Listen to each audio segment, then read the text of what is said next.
Por favor, abran su Biblia en el Evangelio de Juan, capítulo 5, por favor.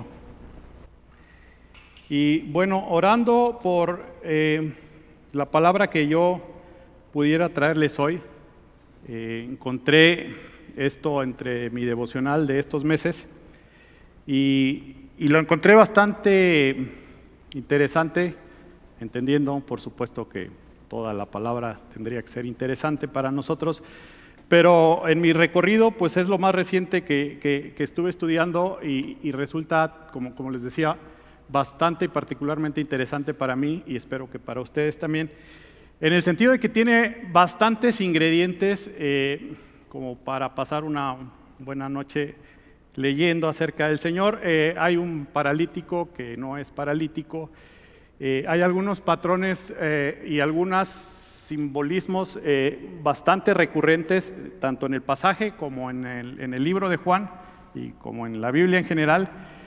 Y creo, aquí sí tendré que decir con cierto temor a equivocarme, que creo que es la única sanación que el Señor hace de manera intencional, entendiendo también desde luego que todas son intencionales, que Él salió desde donde estaba, que dejó su trono y que vino a la tierra a buscar y a salvar lo que se había perdido. Entendiendo eso y que con todos los encuentros que Él tuvo, pues no fueron fortuitos ni ocasionales, en particular yo veo, o me parece que no hay otro en el Evangelio, en donde el Señor se desplace hasta donde está el enfermo y lo sane de manera intencional.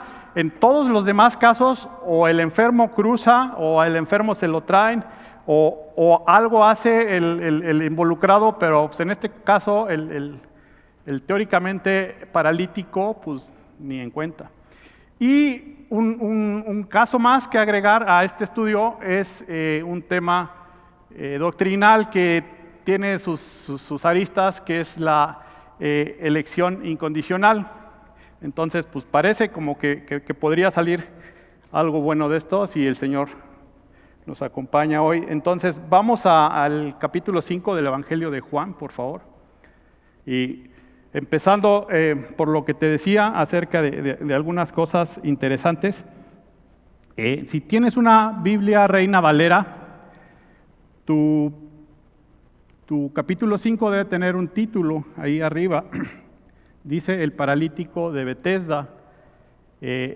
Si has leído el pasaje, me imagino que sí, y si no, pues hoy a lo mejor te vas a dar cuenta que realmente no hay tal paralítico. Hay una persona, todo el pasaje lo menciona como enfermo, dice que está postrado y por naturaleza, al estar paralizado, pues podríamos entender que es un paralítico, pero no le llaman paralítico en todo el pasaje. ¿Okay? Y como paralítico, como tal, médicamente un diagnóstico es una enfermedad, no es una condición de paralizado, de quieto, porque dice el pasaje que hay ciegos, que hay cojos y que hay paralíticos, pero de nuestro enfermo en cuestión no da más razón que estaba postrado cerca de 38 años. Entonces, mira, en la NTV, por ejemplo, el título es Jesús sana a un hombre cojo. Ahí ya le arreglaron una pierna. En la Nueva Versión Internacional vuelve a ser paralítico. Jesús sana a un paralítico. Y en la King James, en la versión en inglés, dice en otra festividad, porque casualmente todo el Evangelio de Juan viene girando y viene rebotando y viene haciendo como círculos a las fiestas de los judíos. El Señor entra y sale cada Pascua. Hay tres. Casualmente en el Evangelio de Juan es el único en donde se mencionan las tres Pascuas, entendiendo también desde luego que como judío, él, judío adulto, bueno, incluso desde niño pues fue presentado en el templo, que a los 12 años se quedó en el templo discutiendo con los médicos, con los doctores de la ley, y entendiendo que como adulto israelita pues iba las 3 veces al año que la Escritura marca como obligatorias, pero estas 3 Pascuas son las de su ministerio. Los otros 3 evangelios narran a partir de la última Pascua. Entonces, retomando el tema del paralítico, que no es tal, hay en la Biblia como ya un poquito fuera del tema, pero vale la pena. Hay en la Biblia cosas que dicen que están y que no están, como el supuesto caballo de Pablo, que dicen que se cayó de un caballo, pero en la Biblia no dice tal cosa. Dice también, y este es un error bastante común, en Tesalonicenses y en 2 de Pedro, todo el mundo dice, el Señor vendrá como ladrón en la noche, y todos entendemos así. Y si tú lees, dice, el día del Señor vendrá como ladrón en la noche. Esto es, el día que el Señor venga, nadie lo sabe, el Señor lo dice, está guardado en el conocimiento del Padre exclusivamente. Ese día nadie lo sabe, pero el día que Él venga, dice en 2 de Pedro, dice, ese día va a ser atronador y todo el mundo se va a dar cuenta. Es decir, el Señor no va a venir como un ladrón en la noche. El día que eso ocurra, va a ocurrir como si viniera un ladrón en la noche. Es decir, ese día ocurrirá de repente, como dice el chavo. Entonces, son cosas que entendemos que están y que no están, como este paralítico. Y por último, lo que mucha gente dice que no está en la Biblia, ya hablando de lo que hay y de lo que no hay, todo el mundo dice que esta frase de que Dios aprieta pero no ahorca es una frase común, y muchos que no conocen la Biblia dicen, en la Biblia dice que Dios aprieta pero no ahorca, y los evangélicos dicen, no, bro, eso no está en la Biblia. Pues, ¿qué crees? Sí está.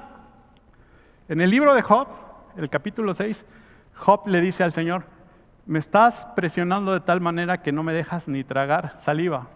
Y versículos antes les dice, más valdría que apretaras y me mataras de una vez.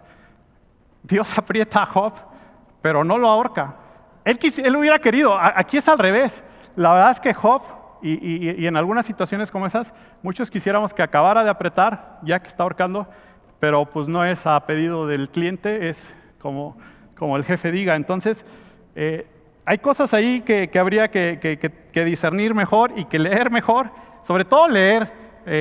Un tema importante es leer bien, no dudando de que la primaria donde fuiste tenga sus méritos ante la SEP, pero de repente leemos rápido, de repente leemos lo que creemos que dice ya como preconcebido, que ha dicho eso, y a veces no leemos bien con nuestros ojitos.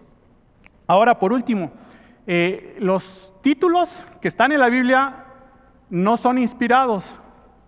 O sea, cuando el apóstol Juan escribió este evangelio, pues no puso capítulo 5, capítulo 6, capítulo 7. Ninguna de las cartas tampoco fueron escritas como tales, ni nada por el estilo. De hecho, hay una Biblia que viene sin divisiones, porque tampoco, obviamente, los versículos son inspirados, fueron agregados, los títulos fueron agregados en el siglo XIII, imagínate. Y los versículos, así como están hoy en nuestras Biblias, esos numeritos chiquitos, fueron agregados hasta el siglo XVI, 1500 años después. Tiene una lógica, por si tú no lo entiendes. Por ejemplo, académicamente, en las escuelas, pues todos llevan el mismo libro de texto.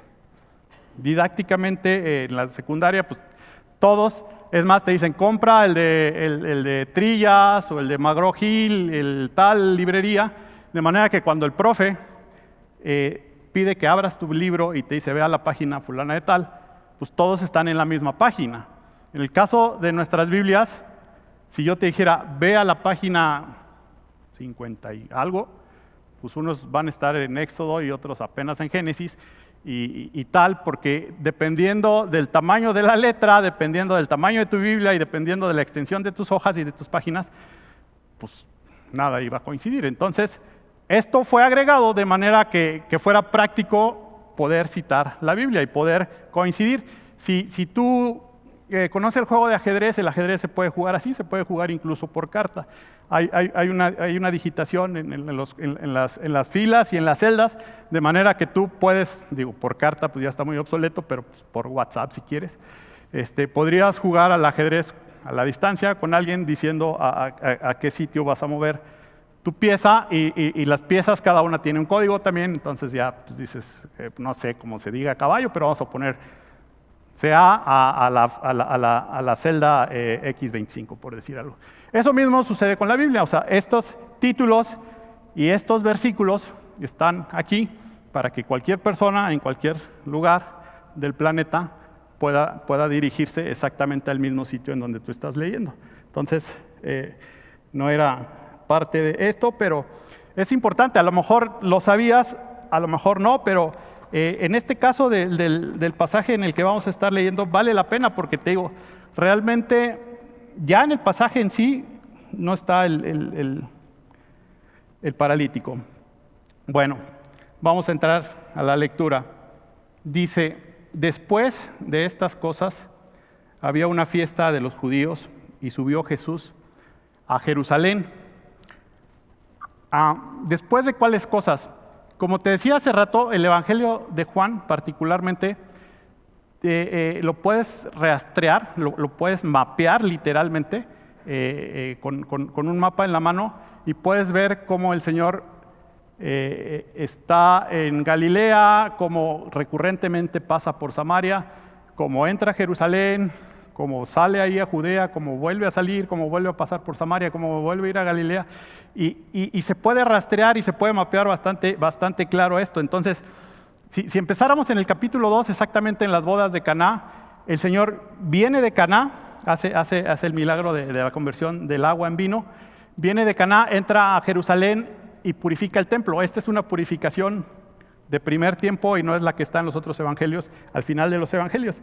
Entonces, mira, hace este milagro en Caná, entra a Jerusalén, trata con Nicodemo, sale a Judea a bautizar, se mete en aprietos porque los discípulos de Juan Bautista preguntan por qué lo está haciendo, se crea cierta controversia, se va a Samaria en el capítulo 4, pasa por el pozo de Sícar. Bueno, no va a Samaria, iba a Galilea, pero pasa por Samaria, se detiene en el pozo de Sícar, trata con esta mujer samaritana, vuelve a ir a Caná nuevamente, donde hizo su primer milagro, sana al hijo de un noble, y de ahí llega aquí al capítulo 5. ¿Ok? Entonces dice: después de estas cosas había una fiesta de los judíos y subió Jesús a Jerusalén. Ahora, si rastreas las fiestas, también está bastante claro. Bueno, no está bastante claro, pero pues yo ya hice la chamba y te la voy a pasar. Hay una primera Pascua en el capítulo 2. Es la primera fiesta que lo trae a Jerusalén, al Señor. Después, en el capítulo 6, dice que tiene que ir a Galilea, pero se acerca ya la Pascua. Esa sería la segunda Pascua. Y al final, en el capítulo 12, es cuando viene a la Pascua y es cuando viene a ser entregado y crucificado. Entonces, en nuestro capítulo en particular, en el capítulo 5, estamos entre la primera y la segunda Pascua, y las dos fiestas que quedan tendría que ser o Pentecostés o Tabernáculos. Yo me inclino a pensar que era Pentecostés porque valía la pena llegar a Pentecostés, quedarse ahí porque está muy corto el espacio entre Pentecostés y Tabernáculos, y todavía entre Pentecostés y Tabernáculos está la fiesta de las trompetas y Yom Kippur, que acaba de pasar, y viene la fiesta de los tabernáculos entre septiembre y octubre. Entonces es muy probable que haya sido para Pentecostés, que el Señor haya estado en Jerusalén. Mayo o junio tiene que ser esta festividad. Y otra cosa que me inclina a pensar en que fue Pentecostés y no tabernáculos, es porque Pentecostés es la fiesta de la siega, de los primeros frutos, y este es el principio del ministerio del Señor. En el capítulo 7 viene para tabernáculos, pero ya estaba bastante avanzado su ministerio, y esta es la fiesta de la cosecha. Entonces creo que esta podría haber sido bien Pentecostés, por ahí de mayo o junio. Entonces, versículo 2 dice: hay en Jerusalén, cerca de la puerta de las ovejas, un estanque llamado en hebreo Betesda, el cual tiene 5 pórticos. Si eres congregante recurrente y asiduo de aquí, de Semilla, sabrás que el pastor Jaime tiene un truco mnemotécnico. Mnemotécnico se refiere a mnemo, memoria, y técnico, técnica. Un truco para recordar, pues. Siempre dice 5 pórticos, capítulo 5. Si no te lo sabías, pues ya está. Entonces, estos 5 pórticos están en el capítulo 5 de Juan. ¿Ok? Entonces, este hecho de que el Señor entre por esa puerta es también particular en el sentido de que desde el Antiguo Testamento, en la restauración que Nehemías hace del muro de Jerusalén, esta es la primera puerta que fue restaurada. Y casualmente esta primera puerta fue restaurada por el sumo sacerdote. Esto le correspondió, se repartió la chamba y en particular esta puerta fue restaurada por el sumo sacerdote y por el resto de los sacerdotes. O sea, tiene un carácter especial esta puerta. Ahora, se llama obviamente la puerta de las ovejas porque por ese lado entraban los rebaños para ser lavados en los estanques, porque después de esa puerta está la puerta del templo por donde entraban los sacrificios. ¿Ok? Ahora, para agregarle más, de ese lado al norte del templo, por ese lado estaban las habitaciones de los sacerdotes. Y por otro lado, dice aquí mismo en el Evangelio de Juan, que el que entra por la puerta, el pastor de las ovejas es.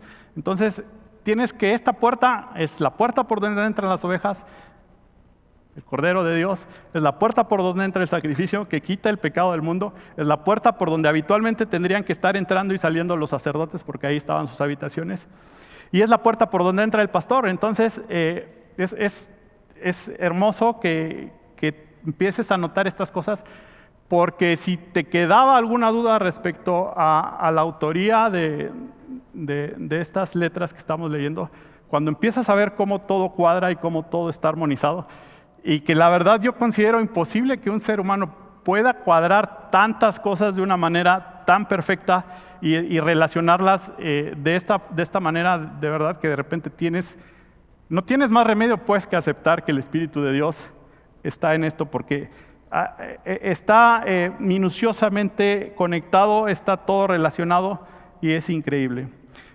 Un último tema con la puerta de las ovejas. Esta puerta está al norte de la ciudad y si ves cualquier mapa de Jerusalén de la época en que el Señor estuvo por allá, vas a ver un camino que dice camino a Samaria. Entonces, una cosa más es que muy generalmente esta era la entrada y la salida que el Señor tenía. Hay otra puerta enseguida que se junta ya saliendo de Jerusalén y las dos van hacia Samaria. La otra puerta es la del pescado, pero por todo lo que te estoy diciendo acerca de la oveja, del sacrificio, del sacerdote y del pastor, yo quiero entender y puedo imaginar que esta era la puerta preferida del Señor para ir a Galilea y para regresar. Se puede entender como una puerta de servicio, o sea, no era la puerta más agradable para entrar. Sí, entra por la puerta hermosa, pero entra en la última Pascua y entra como un rey. O sea, ahí cambia, cruza el Jordán, va a Jericó, va a Betsaida y entonces ya entra como rey. Pero de común y habitualmente el Señor entraba como pastor, como oveja, como sacrificio y como sacerdote. Ok. Versículo 3 dice, en estos, hablando de los 5 pórticos, que son la clave técnica para que sepas que estamos en el capítulo 5, dice, en estos 5 pórticos yacía una multitud de enfermos, ciegos, cojos y paralíticos que esperaban el movimiento del agua. En este versículo está una palabra que causa mucha controversia, no por la palabra en sí, sino por el hecho de que eran una multitud de enfermos. El resto, generalmente las curaciones en donde el Señor hace la obra, son muy particulares. Particulares me refiero a uno, y cuando eran muchos, como los ciegos, pues agarraba un montón y no tenía empacho en hacer un paquete para todos. En este caso en particular, a mucha gente le estorba esto, que haya sido una multitud y que haya sanado nada más a uno. Entonces, el versículo 4 dice, en el versículo 3 nos quedamos en que esta multitud de enfermos, ciegos, cojos, paralíticos, esperaban el movimiento del agua. En la NTV y en la NBI, el versículo 4, el que sigue, no está. Es controversial este versículo. Dice, Esperaban el movimiento del agua porque un ángel descendía de tiempo en tiempo al estanque y agitaba el agua, y el primero que descendía al estanque después del movimiento del agua quedaba sano de cualquier enfermedad que tuviese. Esta es una doctrina medio extraña. Esto pasaba aquí en Tlacote, esto pasa en muchos sitios todavía, y es raro leer esto en la Biblia. De plano, en la Nueva Traducción Viviente y en la NBI, que es Nueva Versión Internacional, no están. El argumento por el que no están no es que sea controversial, el argumento es que de acuerdo a los documentos que ellos consultaron, este versículo no está. Entonces, pues no está allá ni está. Yo quiero suponer que realmente fue removido porque sí causa cierto escozor en muchos círculos evangélicos. Ahora, está aquí, en primer lugar, porque el versículo anterior le da pie, le da entrada, dice que esperaban el movimiento del agua, y ahí se quedan, en la NTV y en la NBI ahí se quedan con lo del agua y se saltan, y dices, ¿y para qué esperaban el movimiento del agua? Ahora, en la Reina Valera y en otras versiones está, pero lo interesante es que ni lo afirma ni lo niega, se limita a describir la situación en la cual estaban sucediendo los hechos. Entonces, no da más razón, no te dice si esto era cierto, o sea, no te dice si realmente alguien se había curado o si era una patraña y estaban los pobres cuates estos ilusionadísimos ahí.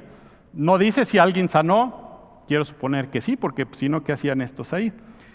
No dice de mano de quién era esta sanación, ni dice de dónde venía este ángel. Entonces, pues donde la Biblia calla, yo me callo. Entonces, lo interesante es que después vuelven a citar esto, y en las otras versiones pues también te quedas como un poquito fuera de línea, porque el paralítico, que no es paralítico, dice, es que no alcanzo a llegar cuando se mueve el agua, y tú te quedas, pero ¿por qué se mueve el agua? No entiendo. Bueno, versículo 5, aquí está la otra mitad de la controversia. Versículo 5, y había ahí un hombre que hacía 38 años que estaba enfermo, no paralítico, enfermo. ¿Qué pudo haber tenido? Cualquier enfermedad paralizante, hasta una jaqueca enorme, te puede tener postrado, no sé, o sea, no especifica ni dice que sea paralítico. Y te digo que esta es la otra mitad de la controversia, porque en el versículo 3 dice que yacía una multitud de enfermos ahí, y el pasaje se centra exclusivamente en lo que dice el versículo 5, había ahí un hombre. Entonces, de esta multitud, el pasaje y el Señor se centran particularmente en un hombre. Dice había ahí un hombre que hacía 38 años que estaba enfermo.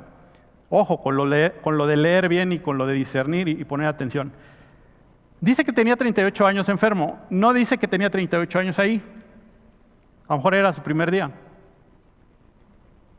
¿Sí? A lo mejor iba llegando y por eso el Señor dijo, pues vas, bienvenido. A lo mejor sí llevaba bastante tiempo. Yo dudo que haya tenido los 38 años exactos ahí, porque pues nadie enferma y va luego al estanque. Yo creo que fue al IMSS y algunas otras instituciones, y ya desahuciado pues habrá acercado al último remedio, ¿no? Si realmente llevaba ahí cerca de estos 38 años, es muy probable que este hombre haya estado ahí cuando el Señor Jesús fue presentado, a los 8 días de haber nacido.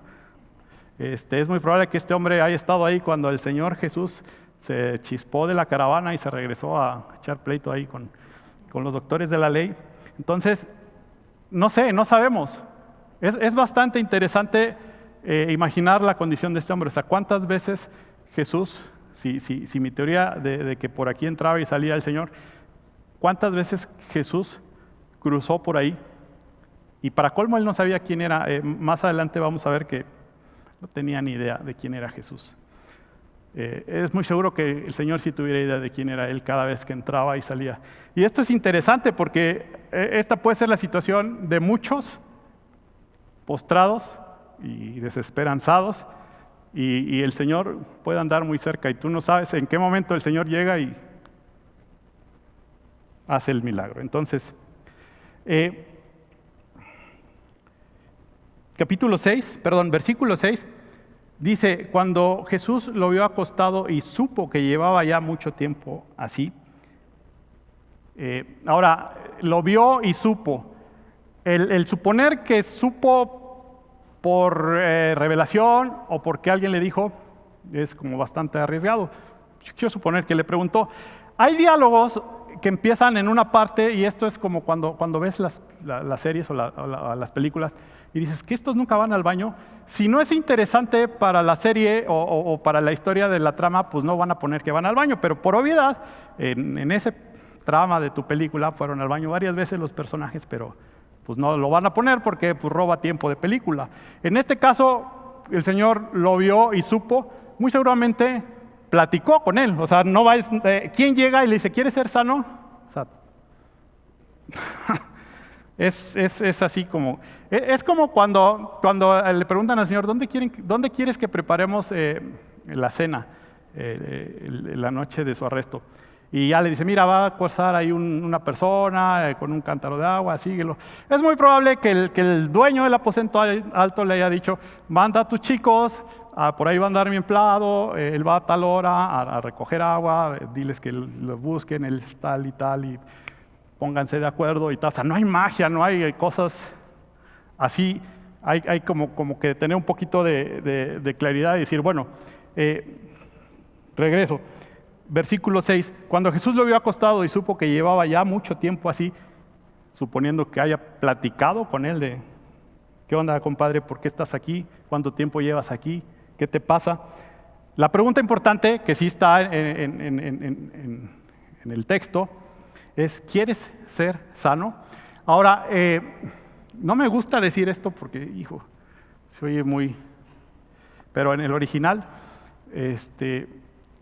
la palabra quieres no está, hay dos palabras, una no es ser, sino es hacer que sea o llegar a ser o acontecer y sano. Literalmente la traducción tendría que ser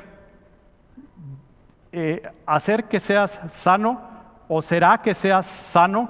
No involucra como la voluntad ni el deseo del enfermo. E incluso si en la King James, si copias el texto porque no entiendo nada de inglés, lo copias y lo pegas en un traductor, te lo traduce con esa pregunta, ¿serás sano? Y esta pregunta tiene más sentido con la respuesta, porque la respuesta está un poco como altanera o disparatada o un poco fuera de onda, pero si la pregunta fue, ¿serás sano? O en concreto, ¿sanarás? La respuesta hace más sentido. Ahora, cabe más esa pregunta que te acerques a alguien y le digas, ¿crees que vayas a sanar? O sea, no, ¿quieres que te sane? O ¿cómo está la pregunta aquí? ¿Quieres ser sano? Porque es una obviedad. O sea, ¿quieres ser sano? No, Señor, si nada más vine aquí a tomar el fresco y a ver a unos amigos que nos conocemos de atrás tiempo, ¿no? O sea, la pregunta creo que pudo haber sido más, ¿sanarás? ¿O acaso serás sano?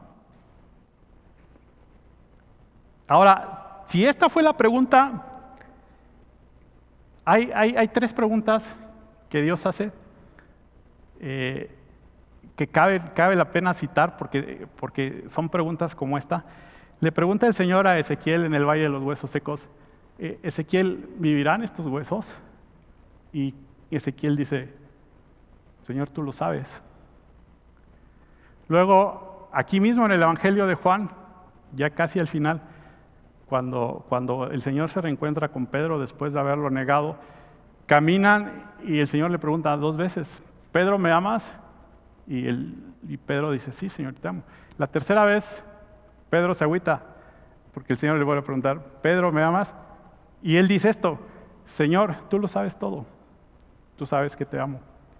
Y luego el mismo Juan, autor de este Evangelio en Apocalipsis, igual, está en la revelación, viendo lo que después escribió, y hay un grupo ahí de gente vestido con ropas blancas, en Apocalipsis 7, y igual el Señor le dice, Juan, ¿quiénes son estos? Y pues, Juan así, Señor, vengo llegando, ni idea. Y contesta lo mismo, Señor, tú lo sabes.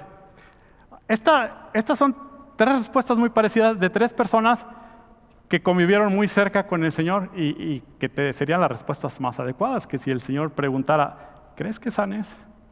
Que tú le puedas decir, Señor, pues tú lo sabes.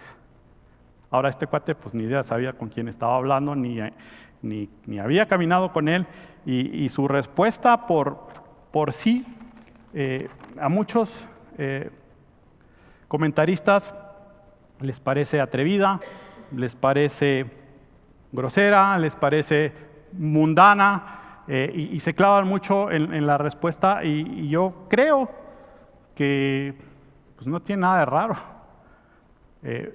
Vuelvo a decir, aquí mismo en el capítulo 5, ya en los versículos 12 y 13, dice que le preguntan quién lo sanó y dice, pues no tengo ni idea, no lo conozco.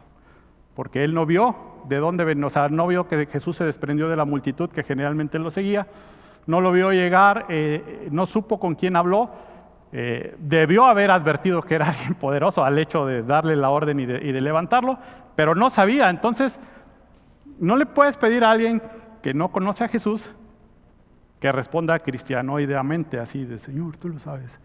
O sea, la respuesta del mundo generalmente es de este tipo. La respuesta de este hombre refleja así muy claramente la tragedia del mundo y la tragedia del ser humano que no conoce a Dios. Dice en Efesios 2:12, sin Cristo, alejados de la ciudadanía de Israel, apartados de las promesas, sin Dios y sin esperanza. Esa es la situación del mundo en general.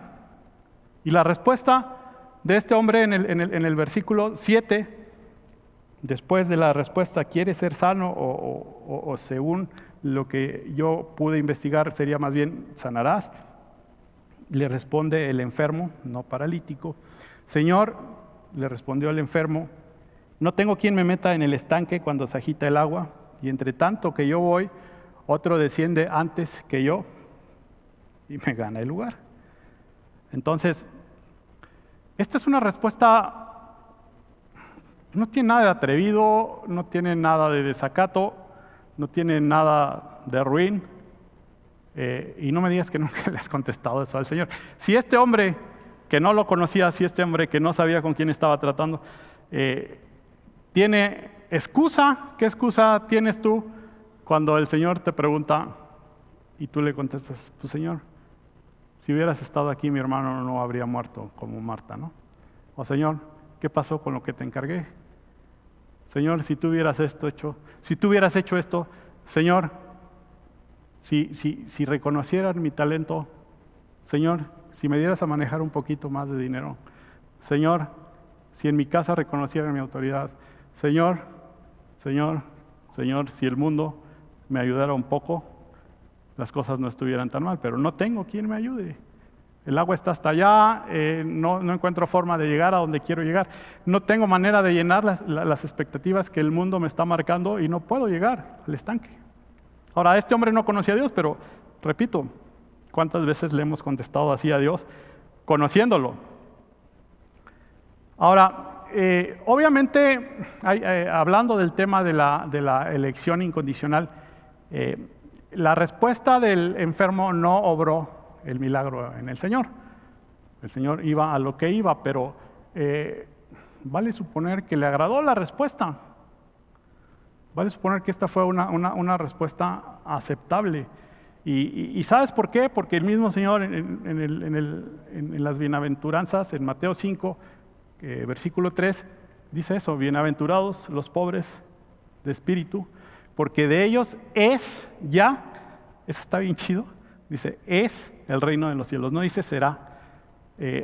Las otras bienaventuranzas hablan de una promesa, pero en cuestión de pobreza de espíritu, es un hecho ya, que estás en las Escrituras con un terrenito en el reino del cielo. Entonces, esa pobreza de espíritu es lo que este hombre tenía, y es bueno.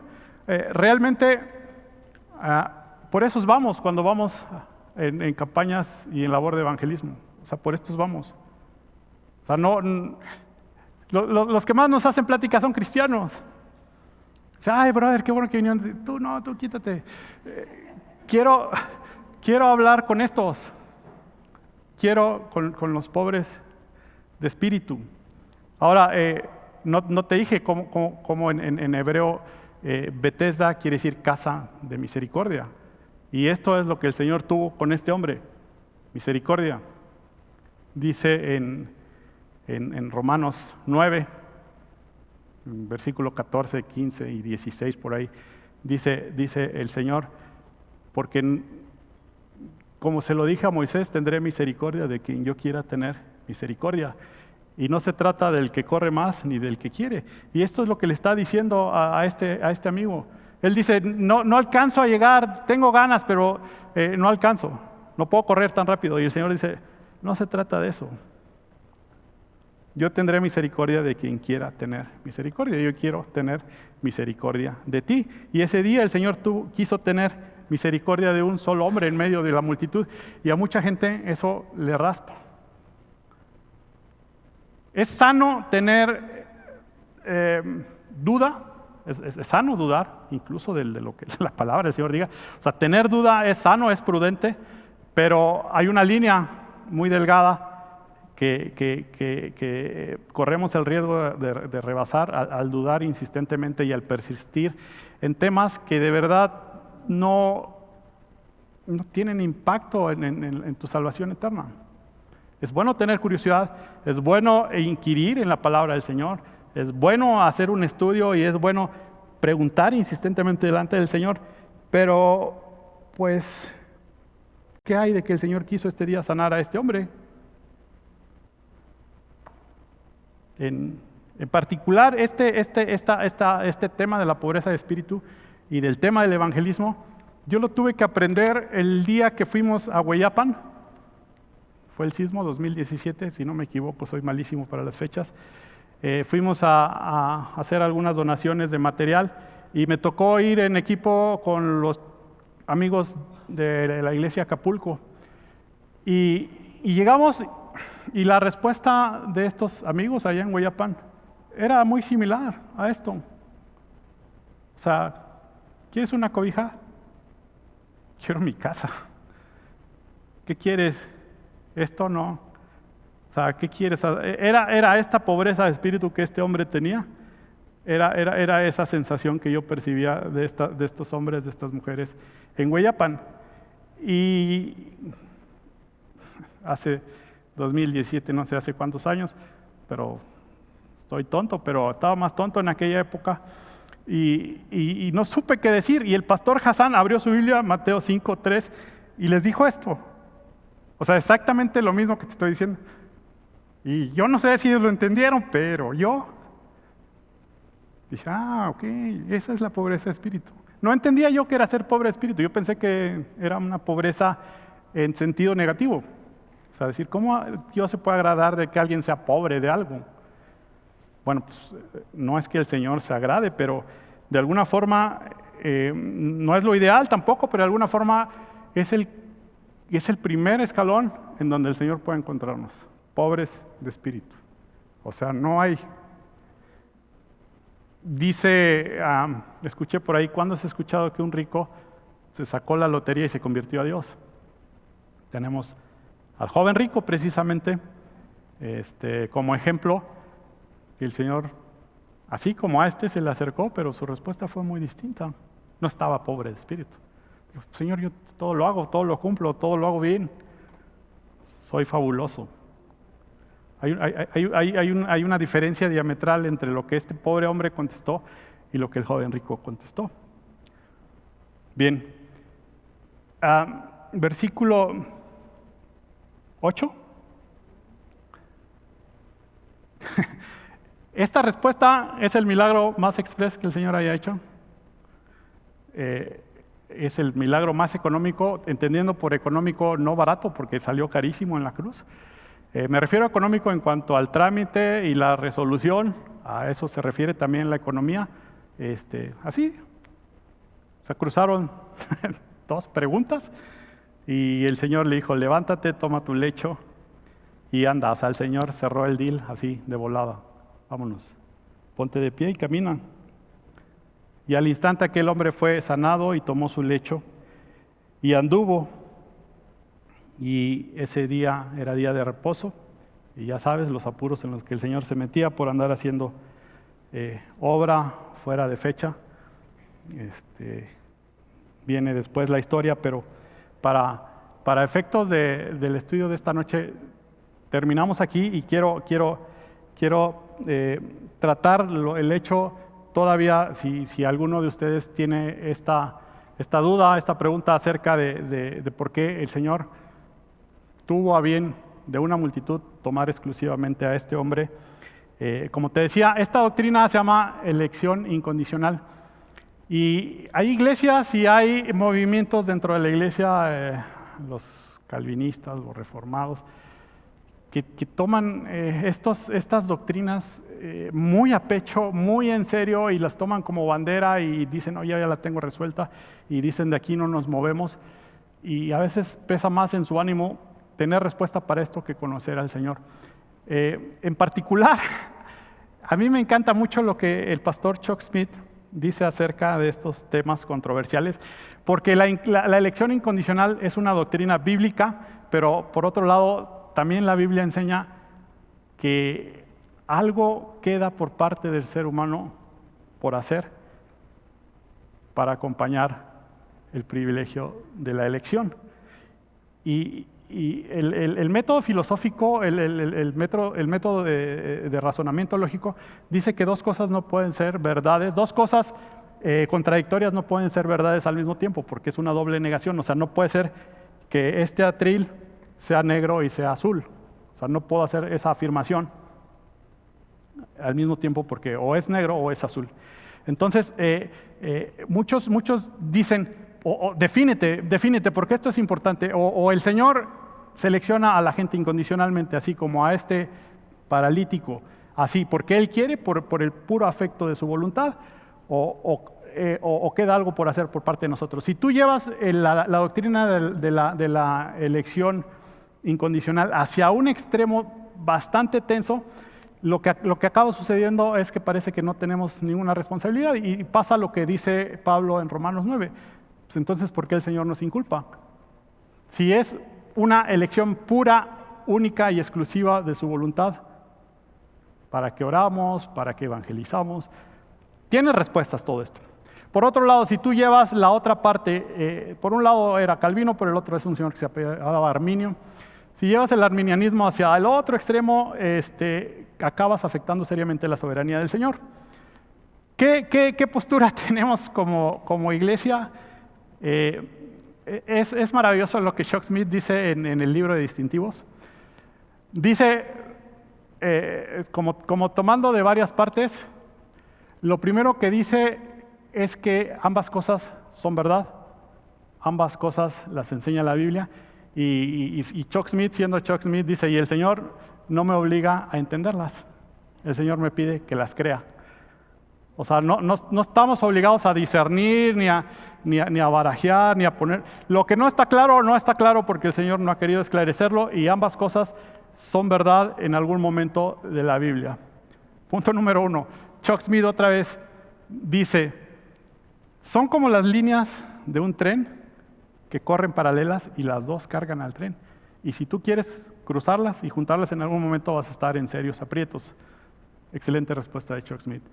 Y otra más arriesgada, que también es fabulosa, dice Chuck Smith, el evangelio es como comer pescado, y habiendo tanta carne, yo hago de lado las espinas y dejo que otro tonto se atragante con ellas, y yo me como la carne.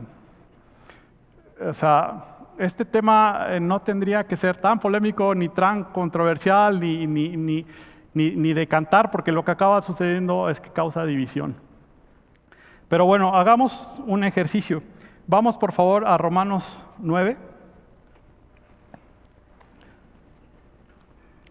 Vamos a tratar de entender en este caso por qué el Señor fue por este paralítico. Ya le estoy diciendo paralítico yo también. Por este hombre. Romanos 9, versículo 14, lo cité hace rato de memoria, espero que lo haya dicho bien.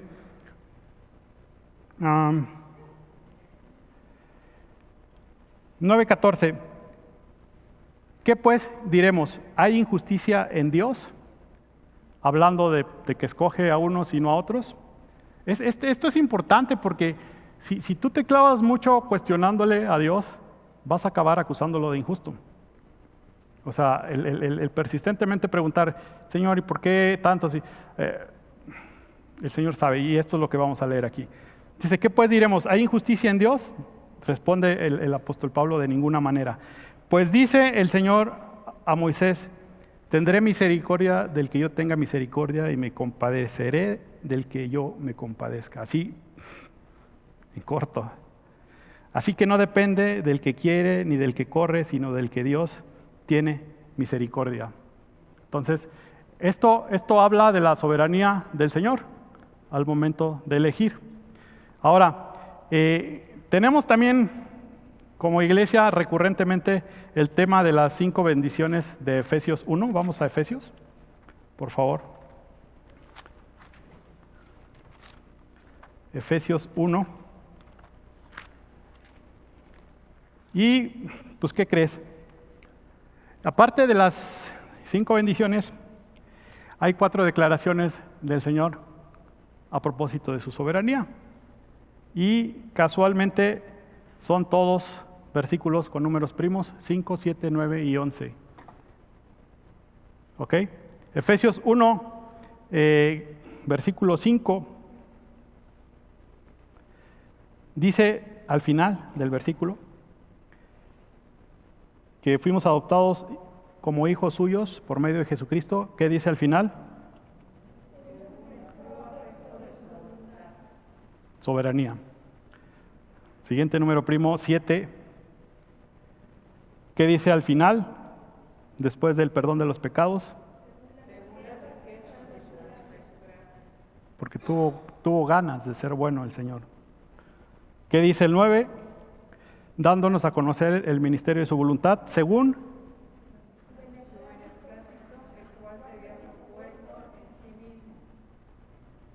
soberano.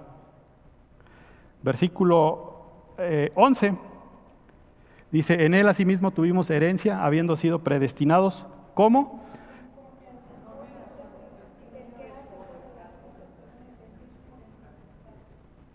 ¿Ok? O sea, el Señor quiere hacer las cosas y las hace. No hay tema respecto a su soberanía. Ahora vamos a terminar otra vez en el Evangelio de Juan. Si dices, ok, esas declaraciones están bien, quiero un caso práctico. Bien, vamos a un caso práctico. Aquí mismo, al reverso de donde estábamos leyendo, el Evangelio de Juan, capítulo 2, versículo 23. Juan 2, 23. El título aquí sí está bueno. Dice, Jesús conoce a todos los hombres. Dice, estando en Jerusalén en la fiesta de la Pascua, dice, muchos creyeron en su nombre viendo las señales que hacía. El Evangelio de Juan también es conocido como el Evangelio de las señales. Siempre para cuando hay un milagro habla de señales. Entonces dice, muchos creyeron en su nombre. ¿Por qué? Porque vieron las señales que él hacía. Ahora checa esto. Dice, pero Jesús mismo no se fiaba de ellos. ¿Ok? Es bastante sencillo convencer al mundo por medio de señales. No es el recurso que el Señor quiere para generar fe. O sea, mucha gente se pregunta, ¿por qué no sana a todos? Pues de una vez que sane a todos. Y a todo el mundo de una vez. No es su plan. ¿Por qué? Porque el Señor conoce a todos los hombres. Y Él no se fía de los que van a creer nada más por las señales. Dice, y no tenía necesidad que nadie le diese testimonio del hombre. O sea, no tenía necesidad que le dijeran, oye, aquel no va a creer y este nada más se está riendo y dice que eres mentiroso y aquel dice que haces los milagros porque vienes de parte de Satanás. No tenía necesidad que nadie le diese testimonio del hombre, pues él sabía lo que había en el hombre. Por eso no hacía milagros a demanda, ni a diestra y siniestra. Ahora, exactamente después del capítulo en el que estábamos leyendo, en el 5, vamos al 6. Vamos al versículo 14. Aquí sí el Señor se rifó con todos, para que no digas. Juan 6, versículo 14. ¿Qué pasó? El Señor multiplicó el pan. Este está importante también porque si tú lees, no multiplicó el pan. Hizo que un pan rindiera muchas veces. O sea, no es lo mismo multiplicar y llenar la canasta así que los panes salgan como de una fuente, eso hubiera sido multiplicación, que hacer rendir un pan para todos. Pues no los multiplicó. Hizo como una baguette de un bolillo. Ahora, bueno, vamos a suponer que los multiplicó, porque no es el tema hoy. Acaba el Señor de multiplicar el pan para alimentar a 5,000 personas. Y en el versículo 14 del capítulo 6 dice, aquellos hombres entonces, viendo la señal que Jesús había hecho así, bolillos, teleras, conchas para todos, dijeron, este verdaderamente es el profeta que había de venir al mundo. Y mira lo que querían hacer. Dice, pero entendiendo Jesús que iban a venir para apoderarse de él y hacerlo rey, volvió a retirarse al monte él solo. Es decir, o sea, con el pan los volvió locos. Dijo, no, va, este es ya rey, tráigamelo. Vamos a filiarlo a Morena o al PAN, o a algún, pero lo vamos a hacer presidente.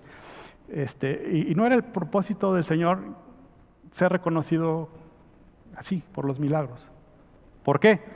Mira, enseguida, ahí mismo en el capítulo 6, ahora en el versículo 28, se les escapa, se va al monte, anda sobre el mar esa noche. Estos cuates ni idea porque están atascados de pan, dormidos con la barriga llena. Él se va con los discípulos, cruza del otro lado del mar, camina sobre el mar, ellos ni se enteran, despiertan y dicen, ¿dónde está el panadero? Se nos fue. Van detrás de él, lo alcanzan y sucede esto.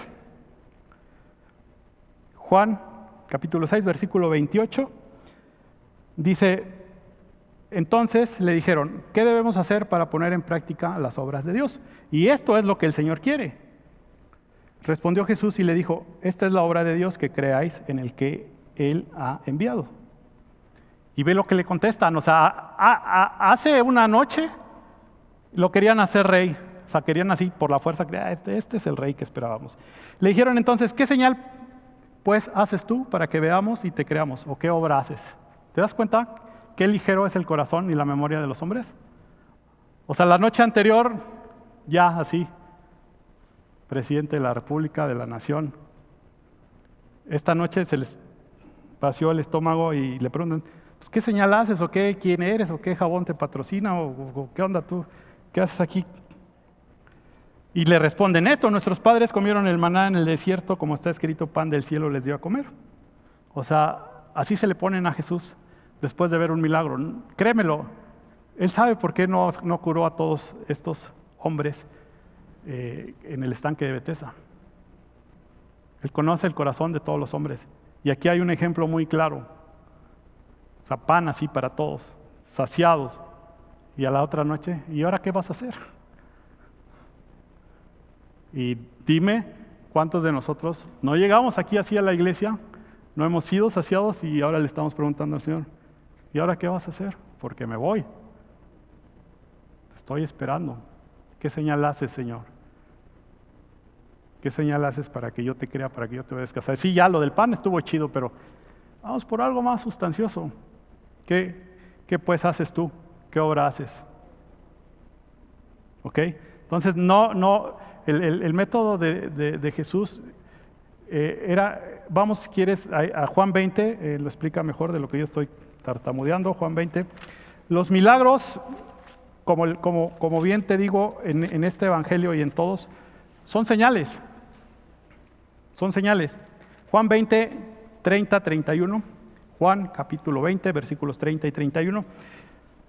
Dice otro título muy bien puesto.